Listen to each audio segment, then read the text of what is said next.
চালে গিজ গিজ করছে পোকা, সেই চাল দিয়েই চলছে মিড ডে মিলের রান্না।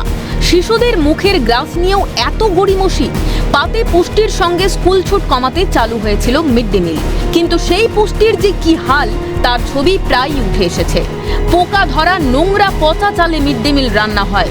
প্রতিবাদ মুর্শিদাবাদের ভগবানগোলা ১ নম্বর ব্লকের কালুহাদিরপাড়া শিশু শিক্ষা কেন্দ্রে। বিক্ষোভ দেখান অভিভাবকরা। বারংবার প্রধান শিক্ষককে জানানো হলেও তিনি কর্ণপাত করেননি বলে অভিযোগ। সমস্যা বলতে গেলে এই স্কুলের যারা মিড ডে মিলে রান্নার কাজ করে তারা হঠাৎ আমাকে ডাকতে গেছিল আর কি, যে প্রতিদিন বলছে যে ওই 1 মাস থেকে কন্টিনিউ এই চালে যে চাল রান্না করে খাওয়া হয় আর কি, এতে পোকা আছে।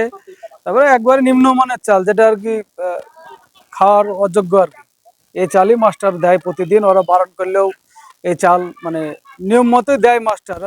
স্কুলের রাঁধুনির দাবি, প্রধান শিক্ষকের কথা মতোই নাকি পোকা লাগা চালই রান্না করতেন তিনি। পোকা থাকে চলে। হ্যাঁ, মাস্টারকে বলেন না আপনারা? হ্যাঁ মাস্টারকে বলি, মাস্টার বলে যে কি এই ঝাড়া ঝুড়া বাদ দেওয়া রান্ধকা, তাই বলে হেড মাস্টার করছি। এই পোকা জালি খাওয়াচ্ছে? জি, প্রতিদিন কাজ করিস।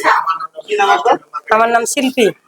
এখানে রান্না করতে সব চাল খাওয়া যায় না, পরিষ্কার হয়ে যে ভালো হয় তাহলে খাওয়া যায়। এটা পরিষ্কার চাল? এটা ঘুনা পোকার লেগে গেছে। এটা খাওয়ার যোগ্য এই চাল? এর আগেও এরকম চাল ছিল, সব এটা খাওয়ার বাদ যোগ্য দিয়ে চাল? দিয়েছি। এটা খাওয়ার যোগ্য না না, এটা তাহলে কেন আপনার বাচ্চাদের খাওয়াচ্ছে? ওই জন্য তো নিষেধ করলাম যে বাদ দাও, ভালো চাল। এই নিয়ে ক্ষোভ প্রকাশ করেছেন স্থানীয় পঞ্চায়েত সদস্য। 6 মাস পিছনে একদিন এসে আমি চাল ফাল সব ফেলে দিয়ে গেছিলাম। ফেলিয়ে দেওয়া যাওয়ার পর আমাকে একটু গরম দেখাও কথা বললো।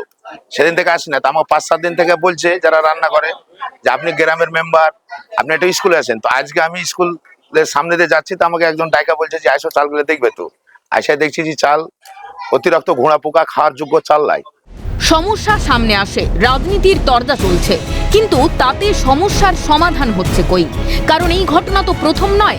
সাপ, টিকটিকি, বিছে কোনো কিছুই বাদ যায়নি। মিড ডে মিলের পুষ্টির থালায় আর কি কি দেখতে হবে সেটাই যেন বড় প্রশ্ন। মইনুল মোল্লার রিপোর্ট, ক্যালকাটা নিউজ।